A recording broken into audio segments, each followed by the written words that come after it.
honestly, what did people expect? That is my opening sentiment for this post-fight reaction. Of course, you've all seen it. Anthony Joshua wraps up Francis Ngannou in 2 rounds. As I say, what did people expect? Um, and now I know people are going to point and say, "Oh, outmatch, what are you talking about? You didn't even make a pre-fight video." If you go back 2 months, you'll see my initial reaction to this fight. I said I wasn't really too bothered by it, and I said part of that was because Anthony Joshua was going in against Francis Ngannou, who's an unknown quantity, and we'll probably deal with him with relative ease. Maybe it go long, go some rounds, but I basically suspected that Anthony Joshua would deal with Francis Ngannou with relative ease, and that was exactly what he did. However, shockingly, or is it shocking? Maybe. Many people were picking Francis Ngannou to not only beat Joshua but knock him out. And of course, a lot of this was based on the outcome of the Tyson Fury Francis Ngannou fight from October. But as I stated in my video a couple of months ago, and many people also share this opinion or this point, just because Tyson Fury struggles with Francis Ngannou, it doesn't mean that Anthony Joshua does, even if you think Anthony Joshua is a lesser fighter than Tyson Fury. And even that, right now, I personally think that that's debatable. But anyway, Anthony Joshua has certain strengths that Tyson Fury doesn't have.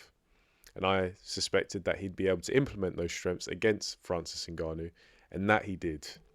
The fight went 2 rounds.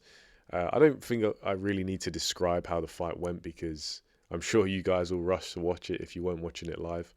I guess you could say it was a relatively quiet opener with both guys looking to kind of measure each other up, throwing out some quick jabs.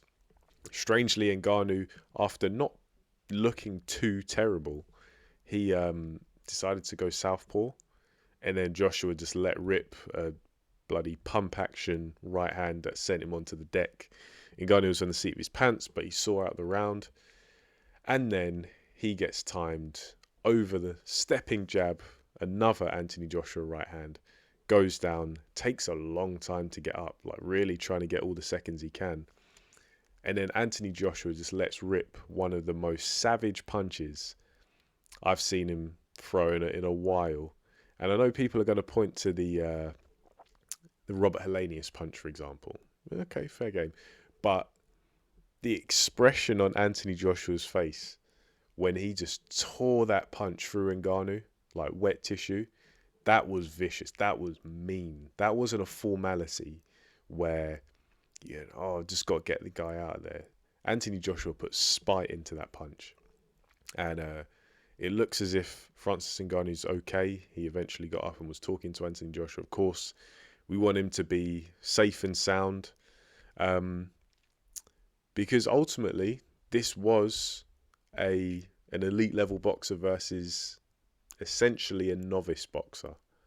And now I'm going to give Francis Ngannou absolute 100% respect because this is someone who, he's already proven he's a fighting man, no doubt. But to go over into another sport, regardless of how much he's being paid, and still get in the ring with a current world champion and a former world champion, that undeniably, that commands respect. And Francis Ngannou, this is a very brave man. This is someone who doesn't listen to the naysayers. He goes in there and he tries his best, but ultimately it just wasn't good enough against Anthony Joshua. Once again, what did people expect? Going back to Anthony Joshua, I look at his demeanor tonight, and it almost strikes me as there was like a fire inside him. Now, we know Anthony Joshua is a very determined individual, but even on the Day of Reckoning card, in the lead up to it, I just got this vibe from Joshua that he was annoyed. Not uncontrollably annoyed, not full of rage or anything like that, but there was just maybe a little bit of a chip on his shoulder because Anthony Joshua, he's always been the target of scrutiny. Some of it warranted, a lot of it unwarranted. Um, but it seems like recently, he's rebuilding after fighting Usyk twice on the trot. Many people see Usyk as being the man at heavyweight, or at least uh, most likely to be the man. Joshua fought him twice with no issue, and he's had to go through this rebuilding phase where he's looked less than stellar, but he always gets painted as this kind of victim, the weak link in the heavyweight division or out of the top heavyweights. And I think it got to the point where even people were, in some cases, you look at some polls, the majority of people were picking Ngannou to beat him and knock him out. And I think Joshua, he had the bit between his teeth. He had that fire inside him. He's like, nah, I've got to remind people who I am. And I think that's the kind of vibe I get from him. That's the kind of intention I saw watching that punch in slow motion. And yeah, he did just that. The trajectory of Anthony Joshua has changed a little bit in the past few months. People are going to probably point out and say, oh, outmatch, I remember you saying Joshua was done. Yeah, I did.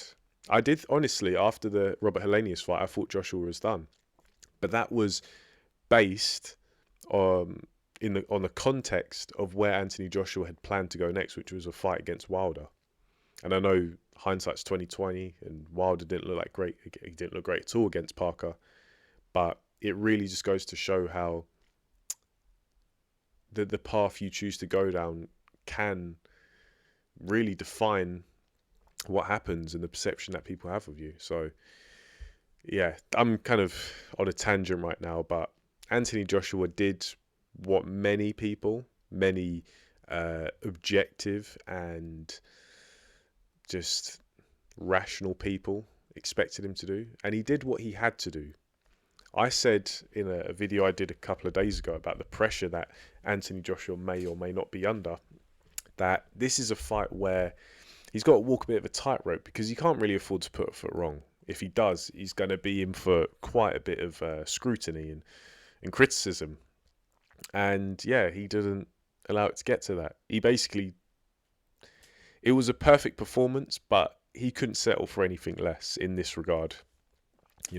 In this situation against Ngannou, it had to be this result, and he secured it. So onwards and upwards. It's good that this fight was a relatively quick turnaround after the Day of Reckoning card. So where does Anthony Joshua go next? Be interesting to see. Yeah, and let me know what you guys think in the comment section. What did you make of the performance? Did it surprise you? I don't know. Is there really that much to talk about with it? But hey, I'll hand it over to you guys now. Let me know what you thought in the comment section below. And yeah, thanks for listening, and I'll catch you in the next video.